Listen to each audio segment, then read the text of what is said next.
యేసు రాజ్యం అంటే ఏమిటి? అది ఒక దేశం కాదు. ఒక రాజకీయ వ్యవస్థ కాదు. యేసు చెప్పిన రాజ్యం దేవుడు మన హృదయాలలో రాజుగా పరిపాలించడం. ఆయన అన్నాడు, దేవుని రాజ్యం మీ మధ్యలోనే ఉంది. ఈ రాజ్యంలో ప్రవేశం ఎలా? పశ్చాత్తాపం, విశ్వాసం, యేసును ప్రభువుగా అంగీకరించడం.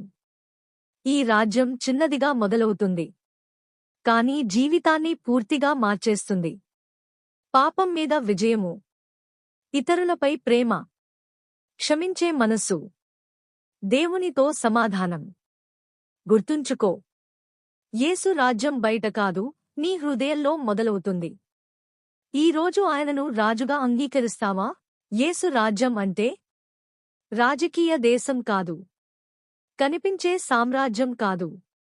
దేవుడు హృదయంలో రాజుగా ఉండటం. దేవుని రాజ్యం మీ మధ్యలోనే ఉంది.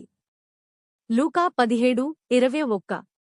ప్రవేశద్వారం, పశ్చాత్తాపం, విశ్వాసం, రాజ్యం ఫలితాలు: ప్రేమ, క్షమ, సమాధానం, కొత్త జీవితం. యేసు రాజ్యం. దేవుడు నా రాజు.